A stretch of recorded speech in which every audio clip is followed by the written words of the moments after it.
السلام علیکم ورحمۃ اللہ وبرکاتہ۔ اعوذ باللہ من الشیطان الرجیم، بسم اللہ الرحمن الرحیم۔ ومن یرغب عن ملۃ ابراہیم الا من سفہ نفسہ وَلَقَدِ اصْطَفَيْنَاهُ فِي الدُّنْيَا وَإِنَّهُ فِي الْآخِرَةِ لَمِنَ الصَّالِحِينَ۔ إِذْ قَالَ لَهُ رَبُّهُ أَسْلِمْ قَالَ أَسْلَمْتُ لِرَبِّ الْعَالَمِينَ۔ وَوَصَّى بِهَا إِبْرَاهِيمُ بَنِيهِ وَيَعْقُوبُ يَا بَنِيَّ إِنَّ اللَّهَ اصْطَفَىٰ لَكُمُ الدِّينَ فَلَا تَمُوتُنَّ إِلَّا وَأَنْتُمْ مُسْلِمُونَ۔ أَمْ كُنْتُمْ شُهَدَاءَ إِذْ حَضَرَ يَعْقُوبَ الْمَوْتُ إِذْ قَالَ لِبَنِيهِ مَا تَعْبُدُونَ مِن بَعْدِي قَالُوا نَعْبُدُ إِلَٰهَكَ وَإِلَٰهَ آبَائِكَ إِبْرَاهِيمَ وَإِسْمَاعِيلَ وَإِسْحَاقَ إِلَٰهًا وَاحِدًا وَنَحْنُ لَهُ مُسْلِمُونَ۔ تِلْكَ أُمَّةٌ قَدْ خَلَتْ لَهَا مَا كَسَبَتْ وَلَكُم مَّا كَسَبْتُمْ وَلَا تُسْأَلُونَ عَمَّا كَانُوا يَعْمَلُونَ۔ صدق اللہ العلی العظیم۔ رب اشرح لی صدری ویسر لی امری واحلل عقدۃ من لسانی یفقہوا قولی۔ رب زدنی علما۔ اب کون ہے جو ابراہیم علیہ السلام کے طریقے سے نفرت کرے، جس نے خود اپنے آپ کو حماقت اور جہالت میں مبتلا کر لیا ہو؟ اس کے سوا کون یہ حرکت کر سکتا ہے؟ ابراہیم علیہ السلام تو وہ شخص ہے جس کو ہم نے دنیا میں اپنے کام کے لیے چن لیا تھا اور آخرت میں اس کا شمار صالحین میں ہوگا۔ اس کا حال یہ تھا کہ جب اس کے رب نے اس سے کہا مسلم ہو جا تو اس نے فوراً کہا میں مالک کائنات کا مسلم ہو گیا۔ اسی طریقے پر چلنے کی ہدایت اس نے اپنی اولاد کو کی تھی اور اسی کی وصیت یعقوب علیہ السلام اپنی اولاد کو کر گیا۔ اس نے کہا تھا کہ میرے بچوں، اللہ نے تمہارے لیے یہی دین پسند کیا، یعنی دین اسلام، لہٰذا مرتے دم تک مسلم ہی رہنا۔ آمین۔ پھر کیا تم اس وقت موجود تھے جب یعقوب علیہ السلام اس دنیا سے رخصت ہو رہا تھا؟ اس نے مرتے وقت اپنے بیٹوں سے پوچھا بچوں، میرے بعد تم کس کی بندگی کرو گے؟ ان سب نے جواب دیا ہم اسی ایک اللہ کی بندگی کریں گے جسے آپ نے اور آپ کے بزرگوں ابراہیم، اسماعیل اور اسحاق علیہ السلام نے اللہ مانا ہے اور ہم اسی کے مسلم ہیں۔ وہ کچھ لوگ تھے جو گزر گئے، جو کچھ انہوں نے کمایا وہ ان کے لیے ہے اور جو کچھ تم کماؤ گے وہ تمہارے لیے ہے۔ ہر ایک کا جو ہے اپنے اپنے ساتھ لگا ہوا ہے معاملہ۔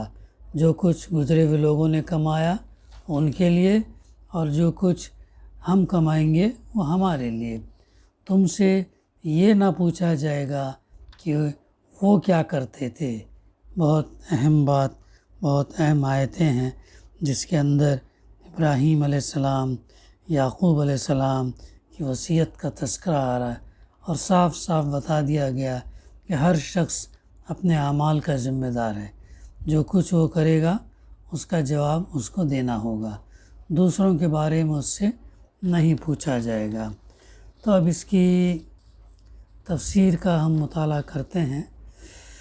حضرت ابراہیم علیہ السلام اللہ کے ایسے برگزیدہ بنی نبی اور رسول ہیں کہ آپ صلی اللہ علیہ وسلم کو مشرکین عرب بھی اپنا بزرگ اور پیشوا سمجھتے تھے۔ یہودی اور عیسائی تو آج بھی آپ صلی اللہ علیہ وسلم کو اپنا بزرگ اور پیشوا تسلیم کرتے ہیں اور محمد رسول اللہ صلی اللہ علیہ وسلم جو دین پیش کر رہے تھے وہ وہی دین تھا جو سارے پیغمبروں نے اور حضرت ابراہیم علیہ السلام نے پیش کیا تھا۔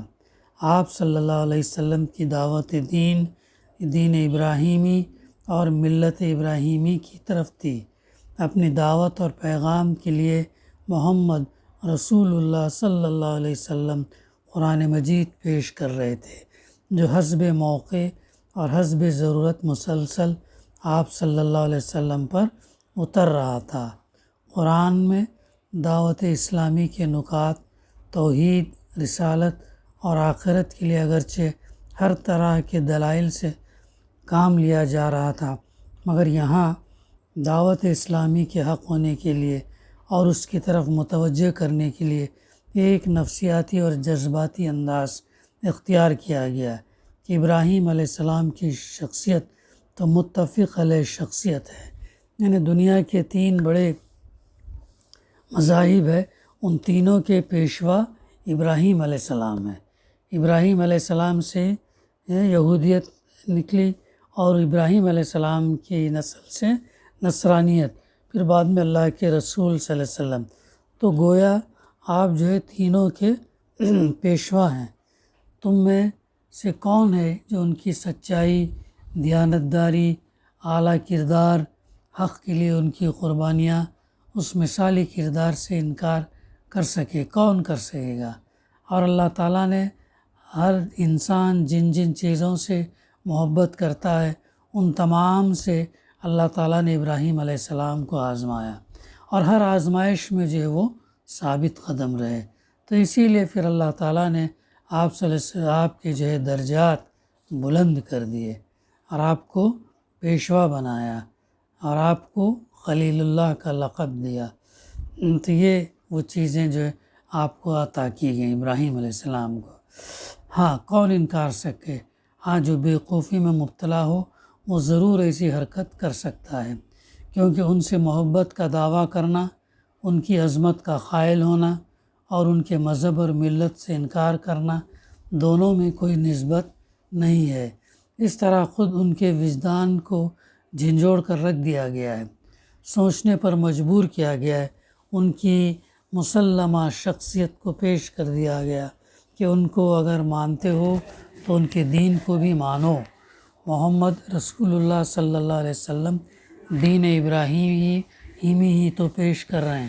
آپ صلی اللہ علیہ وسلم جو پیش کر رہے تھے وہ دین ابراہیمی تھا، توحید، رسالت اور آخرت، یہی چیز ہر انبیاء جو ہے پیش کی ہے۔ پہلی آیت کا دوسرا فقرہ ہے، ہم نے اسے یعنی ابراہیم علیہ السلام کو دنیا میں چن لیا اور پسند کر لیا۔ یعنی ابراہیم علیہ السلام کی اتنی ہی اہمیت نہیں ہے کہ تم اسے ہمارا نیک بندہ مانتے ہو، اسے ہمارا پیغمبر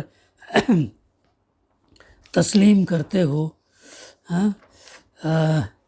اپنا پیشوا اور مقدس انسان مانتے ہو، بلکہ اس کی عظمت کا حال یہ ہے کہ اللہ تعالیٰ نے اسے پسند فرما لیا ہے، دنیا کی امامت اور رہنمائی کے لیے چن لیا ہے۔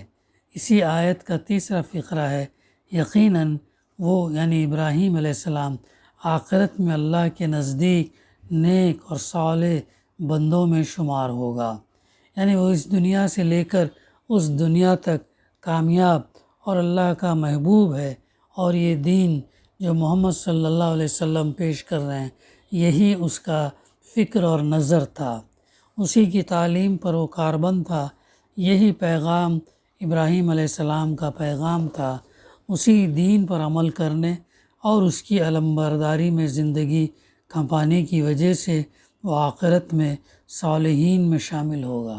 یہ ہے وہ سبق جو ہم کو لینا چاہیے، ابراہیم علیہ السلام کس طریقے سے جو ہے ثابت قدم رہے اور یکسو ہو کر اللہ کی اطاعت، پیروی، فرما برداری کرے، یہ ہمارے لیے جو ہے بہت اہم ہے۔ اور اس لیے دین حنیف اور ملت ابراہیمی سے گریز یعنی حماقت کے سوا کچھ نہیں ہے۔ مسلم وہ جو اللہ کے آگے سر اطاعت خم کر دے، اللہ ہی کو اپنا مالک، آقا، حاکم اور معبود مان لے، جو اپنے آپ کو بالکلیہ اللہ کے سپرد کر دے اور اس ہدایت کے مطابق دنیا میں زندگی بسر کرے جو اللہ کی طرف سے آئی ہو۔ اس عقیدے اور اس طرز عمل کا نام اسلام ہے، اور یہی تمام انبیاء کا دین تھا جو ابتدائے آفرین سے دنیا کے مختلف ملکوں اور قوموں میں آئے ہیں۔ تب یہاں پر ایک سوال یہ پیدا ہوتا اور بڑی اہمیت کے ساتھ ابھر کر سامنے آتا کہ آخر ابراہیم علیہ السلام کو اللہ تعالیٰ نے کیوں منتخب کر لیا، کیوں پسند فرما لیا، اور آخرت میں انہیں صالحین میں کیوں شمار کیا جائے گا اور نیک بندوں میں کیوں شامل کیا جائے گا۔ اوپر اس سوال کے جواب کی طرف اشارے آ گئے ہیں، مگر قرآن مجید تو اللہ کا کلام ہے اور معجزہ ہے۔ جہاں کوئی سوال پیدا ہوتا ہے وہیں اس کا جواب پوشیدہ ہوتا ہے، اور اگر وہاں نہ ہو تو قرآن ہی میں کسی اور جگہ جواب موجود ہوگا۔ اگلی آیت میں اسی سوال کا جواب دیا گیا۔ یاد کرو جب کہ اس کے رب نے کہا اسلام لے آ، اطاعت گزار اور فرما بردار بن جا۔ اس نے فوراً کہا، کون؟ ابراہیم علیہ السلام نے فوراً کہا، میں نے اسلام قبول کر لیا، میں رب العالمین کا فرما بردار اور اطاعت گزار بن گیا۔ اور حضرت ابراہیم علیہ السلام نے اپنے رب کو جو قول دیا تھا اس کو زندگی بھر نبھایا۔ یہ بہت اہم ہے۔ اللہ تعالیٰ نے جو ان کو آزمایا، انسان جن جن چیزوں سے محبت کرتا ان تمام سے اللہ تعالیٰ نے ان کو آزمایا، اور یہاں تک کہ آخر میں اپنی اولاد کی قربانی سے بھی آزمایا، اور ہر چیز میں جب وہ ثابت رہے تو اللہ تعالیٰ نے پھر ان کو دنیا کا پیشوا اور امام بنایا۔ تو انہوں نے جو قول جو عہد دیا تھا اس کو زندگی بھر نبھایا، ہر طرح کی قربانیاں دے کر نبھایا۔ کوئی آدمی دنیا میں جن جن چیزوں سے محبت کرتا انہوں نے ان میں سے ہر محبت کو قربان کر کے اس عہد کو نبھایا۔ یہ تھی وہ خوبی جس کی وجہ سے اللہ تعالیٰ نے حضرت ابراہیم علیہ السلام کو پسند فرمایا اور امامت عالم کا فریضہ ان پر عائد کیا، اور دنیا کی امامت کے منصب پر ان کو فائز کیا، اور آخرت میں انہیں صالحین میں شامل فرمایا۔ یہ ہے ابراہیم علیہ السلام کا درجہ، یہ ہے ان کا مقام، یہ وہ اللہ تعالیٰ ان کو صالحین، صدیقین، شہداء، انبیاء اس میں شامل کرے گا۔ اب آدمی کے اخلاص کا ایک ثبوت اور تقاضا یہ ہے کہ جس دین کو حق تسلیم کرے اس کے لیے اس کے فروغ اور غلبے کے لیے نہ صرف یہ کہ اپنی زندگی اور زندگی کی توانائیاں اور تمام ذرائع اور وسائل کھپا دے، بلکہ اپنی اولاد اور اپنی آئندہ نسلوں کو بھی اس کے لیے تیار اور آمادہ کرنے کی کوشش کرے۔ ابراہیم علیہ السلام کی سیرت کا جب ہم مطالعہ کرتے تو بات ہمارے سامنے بھی آتی کہ جب وہ عر کے مقام سے نکلتے ہیں اپنے بیوی اور بھتیجے لوط علیہ السلام کے ساتھ، تو کیا دعا کرتے اللہ تعالیٰ سے کہ ایک نیک اور صالح اولاد مجھے عطا فرما۔ جب ان کی عمر کیا ہوتی؟ تقریباً 45-46 سال کی ہوتی، لیکن اللہ تعالیٰ اس نیک بندے کی دعا قبول کب کرتا؟ جب ان کی عمر 92 کی ہو جاتی، یعنی تقریباً ڈبل 45 سال۔ تو اس کے بعد وہ اللہ تعالیٰ دعا قبول کرتا اور انہیں اولاد دیتا۔ اور ایک اہم بات یہاں پر یہ ہے جو ہم کو سبق لینا چاہیے، اس سے رہنمائی لینا چاہیے، نصیحت لینا چاہیے، وہ یہ ہے کہ وہ جو اولاد کی جو دعا کرتے وہ کس لیے کرتے؟ اس لیے کرتے تاکہ اپنا کام آگے بڑھے، اپنا مشن جو تھا انسانوں کو اللہ کی بندگی میں لے آنا، وہ کام کو آگے بڑھانے کے لیے دعا کرتے۔ تو اولاد مانگتے، یہ نہیں کہ مطلب اولاد سے نسل جاری ہو اور پھر جو ہے دولت کمائے، جائیداد سنبھالیں، مال کمائیں، یہ چیزیں نہیں، اور نسلیں پھلیں پھولیں، ایسا نہیں، بلکہ ان کا مقصد یہ ہوتا جس کے لیے وہ دعا مانگتے، تو وہ یہ کہ جو مشن وہ لے کے چلے ہیں اس مشن کو ان کی اولاد بھی آگے لے کے چلیں، تو اللہ تعالیٰ نے پھر کتنی برکت دی، کتنی رحمت دی، پھر ان کے خاندان سے پھر اللہ تعالیٰ نے انبیاء کا سلسلہ شروع کیا۔ تو سمجھ میں یہ بات آتی ہے کہ بہت اخلاص، مخلص اور سنسیئر ہونا ضروری ہے۔ جب تک سنسیئر، مخلص اور خالص اللہ کی رضا کے لیے ہم کام نہیں کریں گے تو پھر اللہ کی رحمتیں، برکتیں جو ہے پھر وہ نازل نہیں ہوں گی۔ تو یہ چیز ہمیں یہ کرنا چاہیے، ہماری اولاد کو بھی، اور جو آگے جو بات آ رہی کہ اولاد کو کیا وصیت کرتے ہو، ابراہیم علیہ السلام پھر یعقوب علیہ السلام دونوں جو وصیت کرتے، بہت اہم وصیت کرتے اپنی اولاد، تو وہی وصیت ہم بھی اپنی اولاد کو کرنا، تاکہ یہ جو ہم اولاد ہمارے لیے ہمارے انتقال کے بعد دعا کر سکے، ہم دین اسلام، دین کے غلبے کے لیے جد و جہد کرے اور اسے آگے بڑھائے، یہ اس کے لیے اولاد کو جو ہے بھی ہم بھی ایسے ہی وصیت کرنا۔ آگے آخر یہ کیسے ممکن ہے کہ آدمی خود تو جہنم سے بچنا چاہے اور اس کے لیے فکر مند ہو اور اپنے عزیزوں اور پیاروں کو، اپنی بیوی اور بچوں کو اور اپنی نسلوں کو جہنم سے بچانے کی فکر نہ کرے؟ کیسے ممکن ہے؟ آیا نا سورہ تحریم کے اندر، بچاؤ اپنے آپ کو جو ہے اور اپنے اہل و عیال کو جہنم کی آگ سے جس کا ایندھن کیا ہوں گے؟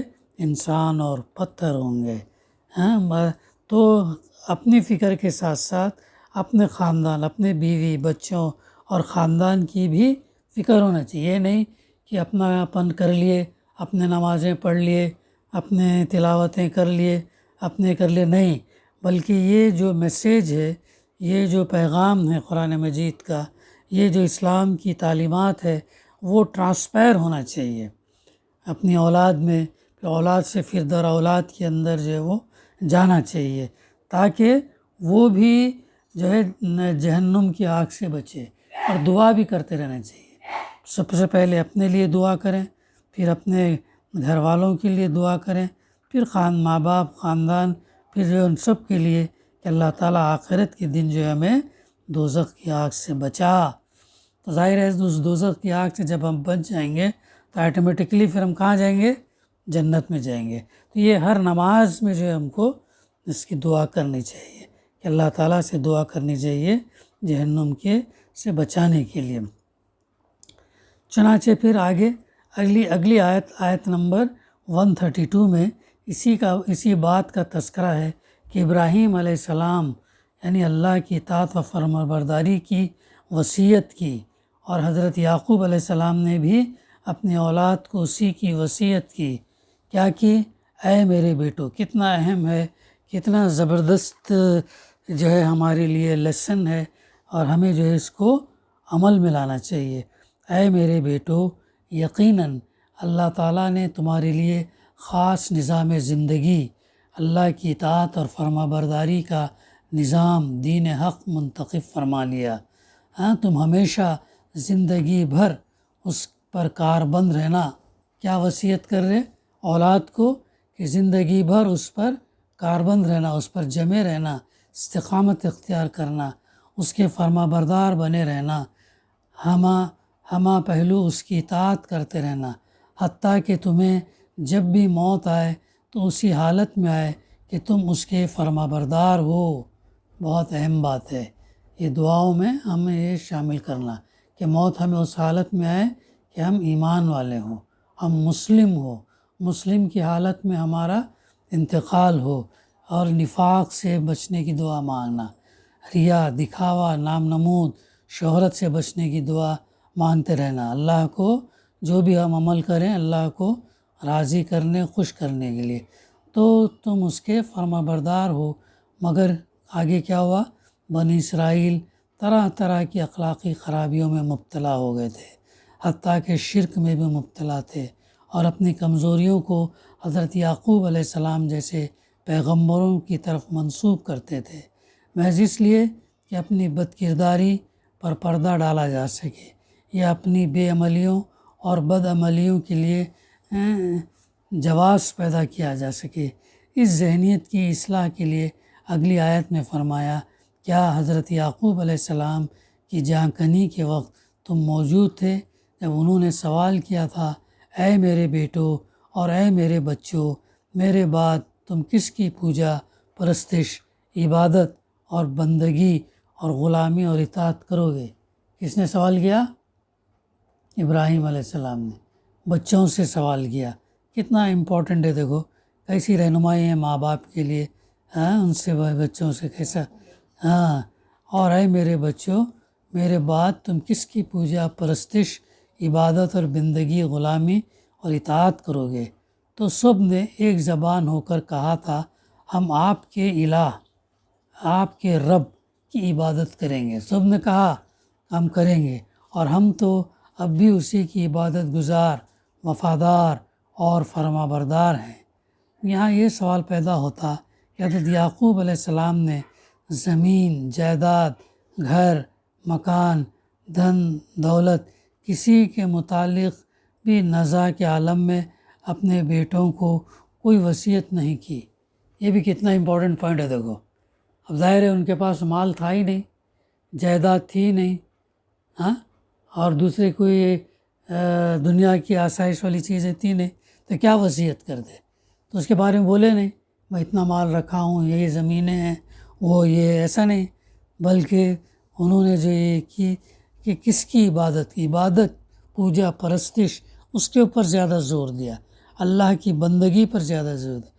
ان کو اگر فکر لاحق تھی تو اس کی تھی کہ میرے بعد میری اولاد کس کو خدا مانے گی، کس کی اطاعت گزار اور فرما بردار رہے گی، کس کی وفادار اور وفاکش بنے گی، اس کا دین و مذہب کیا ہوگا، اس کا مقصد پیدائش، مقصد زندگی اور مال زندگی اس کے سامنے رہے گا یا نہیں۔ دیکھو کتنا امپورٹنٹ ہے، ہمیں بھی جو ہے اس کے مطابق اپنے کو سبق لینا ہے، اسی کے مطابق کہ یہ کرنا ہے، اس کا نصب العین اور طریقہ کار کیا ہوگا۔ ایکچولی جو ہے ہم ہماری زندگی کے مقصد کو صحیح طریقے سے سمجھتے نہیں ہیں، زندگی کا مقصد جو ہے صحیح یہ نہیں کرتے، بس جانور جیسی زندگی، صبح ہوئی شام ہوئی، کھائے پیے زندگی گزار، ایسا تو مقصد اللہ کے دین پر جمے رہنا، اس پیغام کو پہنچانا، تعلیم تربیت کا انتظام کرنا، اللہ کے کلمے کو بلند کرنے کے لیے جد و جہد کرنا، وہ تمام چیزیں ہیں جو کرنے کے ہیں۔ تو یہ تمام سوالات ان کے تھے، تو اولاد نے بھی فوراً کیا کہا، ابا جان آپ نے ہماری تربیت جس اہتمام سے کی ہے، اس تربیت سے ہمیں جو شعور، جو کانشینس، ضمیر حاصل ہوا، اس کے مطابق ہم تو اللہ کے فضل و کرم سے اللہ کے وفادار اور فرما بردار ہیں اور رہیں گے۔ اولاد بھی کتنا وفادار تھی، کتنا جو ہے اطاعت گزار تھی کہ انہوں نے سوال کے جواب میں کہا کہ جو ہے ہم اللہ کی اطاعت کریں گے، اس کی فرما برداری کریں گے۔ آپ کی اور آپ کے باپ دادا ابراہیم، اسماعیل علیہ السلام اور اسحاق علیہ السلام کی تعلیم کے مطابق اللہ کے پجاری، اللہ کے غلام، اللہ کے وفاکش اور فرما بردار بن کر رہیں گے۔ ہر مسلمان کو اپنی اولاد کی ایسی ہی تربیت کرنا چاہیے، اور مرتے وقت بھی یہی فکر دامنگیر رہنا چاہیے کہ میری اولاد اور پسماندگان کس کی عبادت اور اطاعت کریں گے۔ دیکھو یہ بہت اہم ہے نکتہ حفصہ، یہ بہت امپورٹنٹ ہے، مرتے وقت بھی ہم اپنی اولاد کو یہ نصیحت کرنا کہ کس کی یہ کریں گے، کس پر جمیں گے۔ انبیاء علیہ السلام سے بڑھ کر نہ کوئی اپنی اولاد کا خیرخواہ ہو سکتا، اور نہ ان سے بڑھ کر کوئی حقیقت حال سے واقف ہو سکتا۔ ان کی نگاہ میں سب سے اہم سوال اور سب سے خطرناک مسئلہ آخرت کا ہے۔ انبیاء کی نگاہ میں کیا ہے امپورٹنٹ؟ آخرت ہے، آخرت کا ہے، اور اسی کا اہتمام کہ دوزخ سے بچ جائیں اور جنت سے ہم کنار ہو جائیں۔ وہ اپنے لیے بھی کرتے تھے، اپنی اولاد کے لیے بھی کرتے تھے، اور اسی کا اہتمام وہ دنیا والوں کے لیے بھی چاہتے تھے۔ تو ہمارے لیے جو یہ ہے تعلیم اور تربیت یہ ہے، ہم خود اس رستے پر جمیں، اللہ کی عبادت بندگی میں لگے رہیں، اور ساتھ ساتھ ہمارے گھر والے، بال بچے اور خاندان والے بھی اس میں۔ تو یہ ہمارا کام ہے۔ اس کام کو جو ہے مشن کے طور پر 24/7 ہم کو جو ہے لے کر چلنا ہے، موت تک جو ہے اس کو کرنا ہے۔ مذہبی طبقوں میں خصوصاً اور عموماً تمام ہی لوگوں میں کمزوری ہوتی ہے کہ اپنے بزرگوں کی عزت اور ان سے محبت کریں گے، ان کی عظمتوں کے راگ الاپیں گے، مگر ان کا سا فکر اور نظر پیدا کرنے کی کوشش نہیں کریں گے، ان کا سا کردار، ان کی سی سیرت پیدا کرنے سے گریزاں رہیں گے، ان کے کارناموں پر فخر کریں گے، لیکن خود ان کے سے کارناموں سے اپنی زندگیوں کو مزین کرنے سے بھیانک غفلتوں کے شکار رہیں گے۔ اتنی بہترین بات ہے جو یہاں پر ہمارے سامنے ہے۔